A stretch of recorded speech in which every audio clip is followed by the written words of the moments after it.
بسم اللہ الرحمن الرحیم۔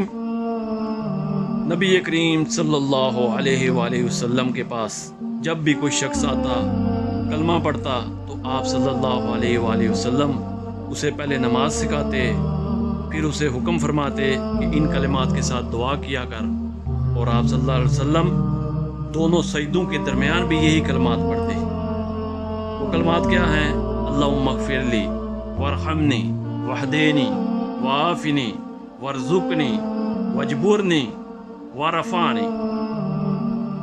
اس کا ترجمہ یہ ہے کہ اے اللہ مجھے معاف فرما دے، مجھ پر رحم فرما، مجھے ہدایت دے، مجھے عافیت دے، مجھے رزق دے، میری کمزوریوں کو دور کر دے اور میرے مرتبے بلند فرما دے۔